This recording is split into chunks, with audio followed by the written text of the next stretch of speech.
اب جو بات میں کہنے جا رہا تھا وہ یہ، آپ ان مسجدوں میں آئے، کبھی خدا کی تصویر نہیں دیکھی، کبھی خدا کا کوئی چہرہ، کوئی اس کا آکار نہیں دیکھا اور نہیں سنا ہے، اور ہم بنا بھی نہیں سکتے۔ جو آنکھوں میں آ گیا وہ خدا نہیں ہو سکتا، بات سمجھ کے چلو۔ جو نظروں میں آ گیا وہ خدا نہیں ہو سکتا، خدا کسی چیز میں سما نہیں سکتا، وہ محیط نہیں ہے۔ اب دوسری بات، یہاں تک تمہاری زندگی باقی ہے۔ دوسری ایک بات، جب بھی آپ مسجدوں میں جاتے ہیں، امام صاحب سے کیا قرات سنتے ہیں؟ فجر میں، مغرب میں، عشاء میں تو بلند آواز سے قرات ہوتی ہے، سن تو لیتے ہوں، جمعہ میں بھی ہوتی ہے۔ جب بھی آپ آتے ہیں رکعت باندھنے کے بعد امام جو ہے پہلے کیا پڑھتا ہے؟ الحمدللہ ہی پڑھتا ہے نا، سورہ فاتحہ ہی پڑھتا ہے، الحمدللہ رب العالمین، سب خاموشی سے سنتے ہیں، سالوں سے سنتے آ رہے ہیں، سالوں سے۔ تو کبھی آج تک ایک مقتدی جو امام کے پائجامے کے پیچھے تو لگا رہتا ہے، امام کی ناڑی کہاں بندھی ہے وہ تو دیکھتا رہتا ہے، امام کہاں جا رہا ہے کہاں نہیں یہ تو دیکھتا رہتا ہے، ایک بار بھی کوئی مقتدی آ کر کے نہیں کہا کہ یہ بہت پرانی ہو گئی سورہ، کوئی نہیں تو پڑھو؟ کبھی کہا کسی نے؟ بلکہ حالت یہ ہے، کوئی نہیں کہتا امام سے کہ کیا مولانا ہر دن تو سورہ فاتحہ پڑھتے ہی ہو، ہر دن سورہ فاتحہ پڑھتے ہو؟ کوئی نہیں کہا کہ یہ پرانی ہو گئی، نیا کچھ لے کے آؤ، نہیں، بلکہ اگر امام نیا کرنے کی کوشش کرے تو قوم اس کو سیدھا کر دے گی۔ وہی پڑھو جو میرے نبی نے پڑھا ہے، وہی پڑھو۔ کیوں آج تک کوئی بھی چیز جب ہم دیکھتے ہیں کنٹینیو، بریانی 4 دن کنٹینیو نہیں کھائی جا سکتی، 5 دن روز دال چاول بھی نہیں چلتا، انسان کی طبیعت ایسی ہے کہ ہر چیز اس کو بدل بدل کر کے چاہیے، نہیں چاہیے، لیکن اس میں کبھی نیا کا تصور بھی نہیں آتا۔ کیوں؟ ایک یہ چیز۔ دوسری چیز میں نے بتایا، مسجدوں میں ہمارے قرآن وہی ہے، سورہ فاتحہ سے شروع کرتا ہے امام، اس کے بعد چاہے قرآن میں کہیں سے بھی پڑھے، سورہ فاتحہ تو پڑھتا ہے، لیکن کسی مقتدی کو آج تک اس بات پر کوئی شکایت نہیں ہے۔ تیسری ایک اور چیز، تمہارا کلمہ کیا ہے؟ لا الہ الا اللہ محمد رسول اللہ، ایک کلمہ ہے۔ تمہارے باپ کا کلمہ کیا تھا؟ اور دادا کا کلمہ کیا تھا؟ پردادا کا کلمہ کیا تھا؟ صدیوں سے ایک ہی کلمہ چل رہا ہے، ایک ہی کلمہ ہے، لا الہ الا اللہ محمد رسول اللہ۔ یہ کلمہ کبھی آپ نے اپنے ابا سے بھی نہیں پوچھا، مولانا سے بھی نہیں پوچھا، بہت سال ہو گئے کوئی نیا کلمہ تو لاتے ہیں، تھپڑ لگے گا کہ نیا نہیں، اس میں یہی پرانا ہے۔ بلکہ حالت یہ ہے دوسرا کوئی ڈائلاگ ہو، کوئی گانا ہو، کوئی بھی چیز ہو، 4 مہینے 6 مہینے چل سکتی ہے، سال بھر 2 سال، اس کے بعد وہ سننے کو دل نہیں کرتا، آدمی چاہتا ہے یہ پرانا ہو گیا اب کچھ نیا سناؤ۔ کلمہ طیبہ کو کوئی بھی امتی یہ نہیں کہتا پرانا ہو گیا، ارے 70,000 بار بھی پڑھیں تو اس میں جدت اور لذت اور آتی، کبھی پرانا نہیں ہوتا۔ یہ ایسی چیزیں تمہارے پاس ہیں، تمہارے پاس ہیں، یہ جمعہ کی جماعت، یہ قرآن کی حقانیت، یہ کلمہ طیبہ کی جدت جو ہر زمانے میں ہے، کیا یہ تمام چیزیں اس بات کا ثبوت نہیں ہے کہ اسلام زندہ ہے اور قیامت تک زندہ رہنے والا ہے؟ کسی بھی جگہ پر تمہیں یہ چیزیں نہیں مل سکتی، ہر جگہ بہت کچھ بدلاؤ ہے۔ ہاں میں بتا سکتا ہوں چیلنج کے ساتھ، دنیا کا کوئی بھی مذہب ہو، لائے کتابیں اور ہم بتاتے ہیں اس کے کتنے کتنے نسخے ہیں، کتنے کتنے۔ بائبل میں آج کتنے نسخے، 70 سے زیادہ نسخے الگ الگ ملتے ہیں، یونان میں الگ ہے اور یورپ میں الگ ہے۔ جو انجیل، bible, old testament, new testament سب بدلی ہوئی ہیں، اور ہمارے ہاں کی کتابیں، ہمارے دیش میں جو بہت ساری مقدس کتابیں مانی جاتی ہیں، ان میں بھی ہیر پھیر، ادھر ادھر بدلاؤ الگ الگ ہے۔ لیکن افریقہ سے لے کر امریکہ تک، ہند سے لے کر کے آپ کسی بھی کونے تک جاؤ، قرآن سورہ فاتحہ سے شروع ہوتا ہے، والناس پر ہی ختم ہوتا ہے۔ فرقے بہت ہوئے دین میں، اسلام میں بہت سارے فرقے ہوئے، لیکن اس میں کسی کا اختلاف نہیں آیا۔ قرآن کے 30 پارے اور 114 سورتیں جو صحابہ کے زمانے میں تھی وہ آج بھی وہی موجود ہے۔ اس کلام پاک پر کسی کا اثر کیوں نہیں ہوا آج تک؟ کوئی قرآن نہیں بدل پایا.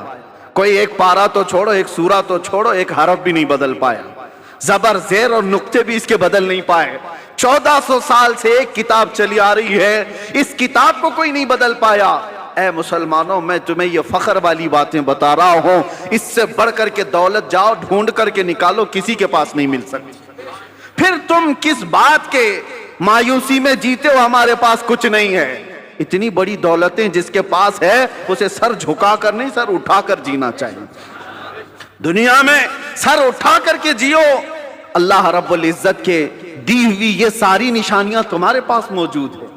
چلو ہم کہانیوں, جس کو یہ لوگ کہتے ہیں کہانیاں ہیں, غوث پاک کی کرامت سناؤ تو کہیں کہانی ہے, غریب نواز کی کرامت سناؤ تو کہیں کہانی ہے, حضور پاک صلی اللہ علیہ وسلم کے معراج کا واقعہ سناؤ تو کہتے ہیں کہانی ہے. تم کو یہ لگتا ہے پرانی باتیں کہانیاں ہیں تو ٹھیک ہے, لیکن جو قرآن آج تک موجود ہے اس کا جواب تو لا کر کے دے دو. یہ جو قرآن ہے یہ تو کہانی نہیں, تمہارے پاس ہے. اور قرآن جگہ جگہ چیلنج کرتا ہے. اللہ خود فرماتا ہے فَأْتُوا بِسُورَةٍ مِّن مِّثْلِهِ, اگر ہمت ہے تو اس کی طرح کی ایک سورہ بنا کر کے لاؤ. اور یہ 1400 سال پہلے کیا ہوا چیلنج ہے. آج تو دنیا بہت ترقی کر چکی ہے, ٹیکنالوجی میں کہاں تک جا چکی ہے. پیٹروٹ میزائل اور منٹوں میں ادھر سے ادھر سفر کرنے والے. ان سارے ٹیکنالوجی کے بادشاہوں سے کیوں نہیں پوچھتے کہ ایک قرآن کیوں نہیں بنا پاتے, کیوں نہیں لائے؟ میرے عزیزو, اللہ کا یہ وعدہ ہے. اللہ فرماتا ہے قُلْ لَئِنِ اجْتَمَعَتِ الْإِنسُ وَالْجِنُّ عَلَىٰ أَن يَأْتُوا بِمِثْلِ هَٰذَا الْقُرْآنِ لَا يَأْتُونَ بِمِثْلِهِ وَلَوْ كَانَ بَعْضُهُمْ لِبَعْضٍ ظَهِيرًا.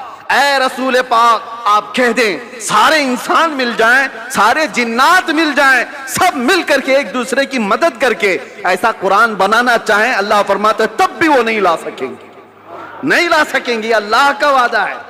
تو آج تک جو اس کتاب کا مثل نہیں لا سکا وہ کتاب تمہارے پاس ہے, وہ قرآن تمہارے پاس ہے. مجھے بتاؤ اس سے بڑھ کر کے دولت اور کیا ہے؟ اس سے بڑھ کر کے دولت کیا ہے تمہارے پاس؟ یہ زندہ جاوید معجزے ہیں.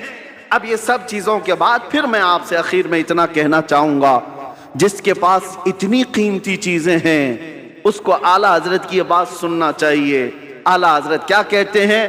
سونا پاس ہے, سونا بن ہے, سونا زہر ہے. اٹھ پیارے, 3 بار سونے کا لفظ استعمال کیا. سونا پاس ہے تیرے, اس کا مطلب کیا ہے؟ گولڈ. سونا پاس ہے, سونا بن ہے. بن کہتے ہیں جنگل کو. سونا جنگل سنا ہے نا, خالی پڑا ہوا جنگل ہے جہاں درندے, اس کو سونا جنگل کہتے ہیں. یعنی سونا پاس ہے تیرے, گولڈ پاس ہے, اور جنگل والا راج ہے. اور ایسے وقت میں سو کر کے رہنا یہ تو زہر ہے. اٹھ پیارے, ایسے وقت میں سونا زہر ہے. اٹھ پیارے, تو کہتا ہے میٹھی نیند ہے تیری متھی نرالی ہے, آنکھ سے کاجل صاف چرا لے یہاں وہ چور بلا کے ہیں, تیری گٹھری تاکی ہے اور تو نے نیند نکالی ہے. اور یہ دنیا کا حال یہ ہے, شہد دکھائے زہر پلائے, شہد دکھائے زہر پلائے, قاتل ڈائن شوہر کش. 3 لفظ اعلیٰ حضرت نے کہا. یہ دنیا کیسی ہے معلوم ہے؟ یہ قاتل ہے, یہ ڈائن ہے, یہ شوہر کش ہے. ایسی عورت کے یہ 3 لقب ہے. قاتل مطلب مرڈر کرنے والی, اور ڈائن کہتے ہیں وہ عورت جو روز شوہر بدلتی ہو, روز شوہر بدلتی ہو, اس کو ڈائن کہتے ہیں. یہ عورت کے لیے گالی ہے. اور شوہر کش کس کو کہتے ہیں؟ شوہر بدلنے والی تو ڈائن ہے, لیکن اپنے ہی شوہر کو مار دیتی ہو وہ شوہر کش ہے. دنیا کو اعلیٰ حضرت کہتے ہیں تینوں چیزیں یہ دنیا کے اندر ہے. جو اس سے محبت کرتا ہے, جو اس کے پیچھے بھاگتا ہے, یہ دنیا اس کو مرڈر کرتی ہے, اس کا قتل کرتی ہے, اور پھر بدل لیتی ہے. دوسرا آ جاتا ہے, آج لاکھ روپے تمہارے جیب میں, کل یہ پیسے کسی اور کے جیب میں. یہ روز بدلتی ہے اپنا عاشق, اور پھر جو اس سے عشق کرتا ہے اس کو مار بھی ڈالتی ہے, مار ڈالتی ہے. اعلیٰ حضرت فرماتے شہد دکھائے زہر پلائے, قاتل ڈائن شوہر کش, اس مردار پہ کیا للچائے, دنیا دیکھی بھالی ہے, وہ تو نہایت سستا سودا بیچ رہے ہیں جنت کا, ہم مفلس کیا مول چکائیں, اپنا ہاتھ ہی خالی ہے. میرے عزیزو, اس لیے میں کہتا ہوں جس کے پاس اتنی قیمتی چیزیں ہیں اسے سونا زیب نہیں دیتا, اسے غفلت کی نیند زیب نہیں دیتی, اسے بزدلی اچھی نہیں لگتی. اس لیے جیو تو شیروں کی زندگی جیو. اور میرے علاقے کے شیر میسور ٹیپو سلطان شہید رحمتہ تعالیٰ علیہ کا فرمان تھا، گیدڑ کی 100 سالہ زندگی سے شیر کی 1 دن کی زندگی بہتر ہے۔ بزدلوں کی طرح گھٹ گھٹ کر کے لمبا جینے سے بہتر ہے علل اعلان 1 دن جی کر کے چلے جائیں، اس لیے کہ ہمیں پتا ہے تلوے چاٹنے والوں کی تاریخ نہیں لکھی جاتی، باطل سے ٹکرانے والوں کی تاریخ لکھی جاتی ہے۔ آپ کو ڈر کس بات کا؟ آپ مجرم قوم سے ہیں، آپ چور قوم سے ہیں، آپ کا کیا خوف ہے؟ کس بات کا ڈر ہے؟ کیا قرآن جھوٹا ہے؟ کیا اللہ تبارک و تعالیٰ کی شان میں کوئی کمی ہے؟ میرے نبی پاک کے اخلاق میں کوئی کمی ہے؟ سب کچھ تمہارے پاس اچھا ہے، تو پھر ڈرنا اور سہمنا کیا؟ میرے عزیزو، آپ سب اگر اس بات کا انتظار کرتے رہیں، جیسے کہتے حالات بہت برے ہیں، حالات بڑے خراب ہیں، ایک بات یاد رکھو، جو بندہ یہ سوچتا ہے کہ پوری ٹریفک خالی ہو تب میں ڈرائیونگ سیکھوں گا، تو پھر وہ بوڑھا ویسی ہی ہو جائے گا۔ ہاں، گاڑی چلانا سیکھنا ہے تو ٹریفک میں آؤ، آپ کو اسی میں سیکھنا پڑے گا۔ ادھر ادھر کے اڑے تیڑے آتے ہی رہیں گے، ان کے بیچ میں ہی تم ڈرائیور بن سکتے ہو۔ چلنا سیکھو، اور انہی حالات سے گزر کر کے نکلو گے تو اللہ تبارک کر کے مانگ رہی ہے کہ مدد آ جائے، مدد آ جائے۔ اگر ایسی ہی مدد آتی تو میرے نبی صلی اللہ علیہ وسلم 313 کو لے کر بدر تک نہیں جاتے، وہ مدینے میں بیٹھ کر دعا کرتے تو اللہ مشرکین کو ویسے ہی ہلاک کر دیتا۔ اگر نبی پاک صلی اللہ علیہ وسلم مسجد نبوی سے ہاتھ اٹھا دیتے، احد کے سارے مشرکین ویسے ہی مر جاتے۔ میرے نبی اپنے گھر سے نکلے، صحابہ اپنے گھر سے نکلے، میدانوں میں آئے اور اپنی طاقت و قوت کا استعمال کیا، اس لیے کہ یہ امت کو بتانے کے لیے کہ امت کا مزاج ایسا نہ ہو کہ کچھ بھی مصیبت آئی فاتحہ دلایا، دعا کیا، اللہ اس کے منہ میں کیڑے پڑ جائیں اور اس کو ایسا ہو جائے، اس کو ایسا ہو جائے، چادر اوڑھ کے سو گیا۔ میرے عزیزو، یہ مجاہدین کی زندگی نہیں ہے، مجاہدین کی زندگی یہ نہیں ہوتی، مومنین کی زندگی بھی یہ نہیں ہوتی، بلکہ مومنین کی زندگی یہ ہے جب تک اللہ نے بولنے کی طاقت دی ہے، حق بات کا اعلان کر کے جاؤ۔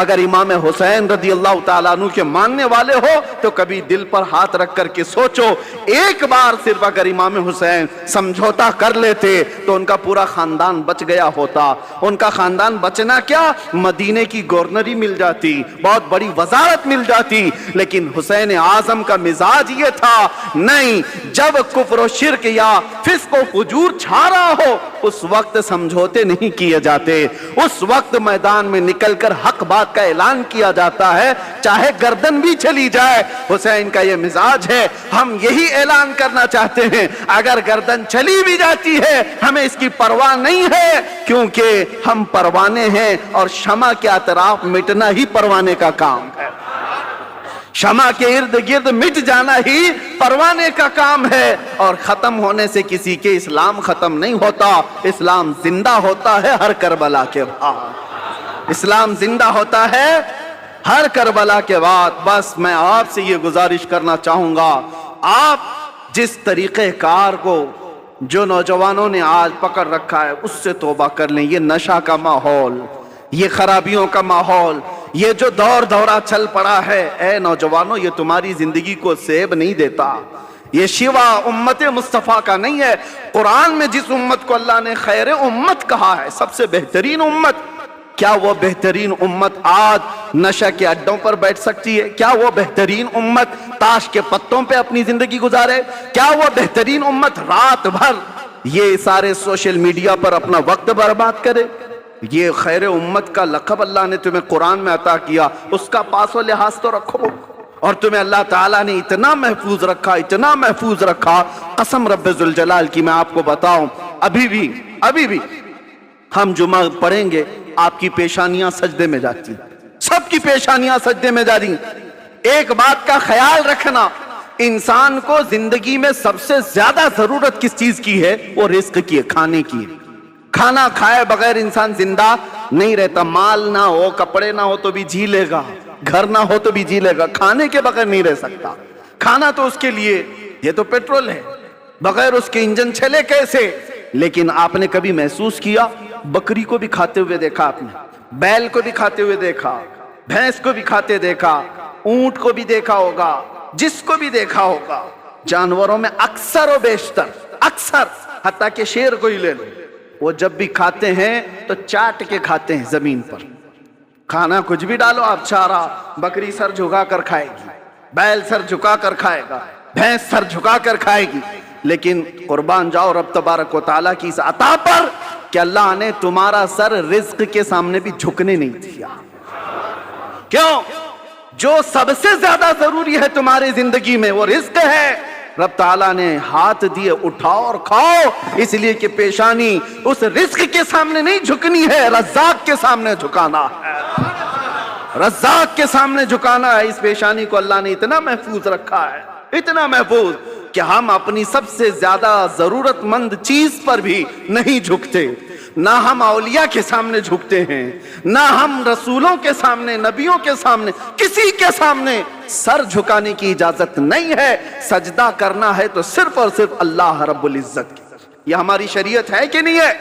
سجدہ کسی کے لیے نہیں جائز. اللہ کے نبی نے فرمایا ہے اگر سجدہ اللہ کے علاوہ کسی اور کے لیے جائز ہوتا تو اللہ تبارک و تعالیٰ سب سے پہلے اپنے نبی کو سجدہ کرنے کا حکم دیتا. اللہ کے بعد سب سے بڑا مقام رسول اللہ کا ہے. یہ پیشانی اتنی محفوظ اللہ نے رکھی، خالص اپنے لیے بنایا، اپنے لیے بنایا. آج اس پیشانی کا ہم کہاں استعمال کر رہے ہیں، کس کے سامنے جھک گئے. اسی لیے میرے عزیزو، اگر تم دنیا کے سامنے جھکتے رہو گے ذلیل ہوتے ہی رہو گے، ذلیل ہوتے ہی رہو گے. اور ایک جگہ نہیں، 1000 جگہ جھکنا پڑے گا، 1000 جگہ. اور اقبال اسی کو کہتا ہے، وہ ایک سجدہ جسے تو گراں سمجھتا ہے، وہ ایک سجدہ جسے تو بھاری سمجھتا ہے، ارے 1000 سجدوں سے دیتا ہے آدمی کو نجات. ایک بار یہاں جو جھک گیا اللہ اس کو دوسری جگہ جھکنے نہیں دیتا. تمہاری پیشانیوں کو محفوظ رکھتا ہے. الحمدللہ ہم نے پریکٹیکل دیکھا بھی ہے یہ ساری چیزیں کہ اللہ اس کے رسول کے لیے جو مضبوطی سے کھڑا ہوتا ہے اللہ حالات اس کے لیے ویسی ہی مناسب فرما دیتا ہے. ہم نے اپنے سفر میں دیکھیں کیسے کیسوں کو دیکھا ہے. ہم لوگ یہ سوچتے ہوں گے وہاں ایسا ہو رہا ہوگا، ویسا ہو رہا ہوگا، بہت کچھ باتیں افواہیں اڑتی رہتی ہیں. لیکن ہم نے جو دیکھا ہے اچھوں کے دلوں کو نرم ہوتے ہوئے بھی دیکھا ہے. ہم کھڑے ہیں تو کچھ لوگوں کو تعظیم کرتے ہوئے بھی دیکھا ہے. 9 گھنٹے کا سفر کیا اور وہ بھی ڈپارٹمنٹ کے سارے لوگ بندوق تانے ہوئے، ہتھکڑیاں باندھے ہوئے، سارے ایسے بھی سفر کیے. لیکن اللہ رب العزت کو گواہ بنا کر آپ کے سامنے عرض کرتا ہوں، جب نماز کا وقت آتا، مغرب ہو جائے، عشاء ہو جائے، اس بھری گاڑی میں بھی اگر میں کہتا مجھے نماز پڑھنا ہے، سارے روک لیتے اور ہماری نماز بھی پڑھا دیتے تھے. ہمارا اپنا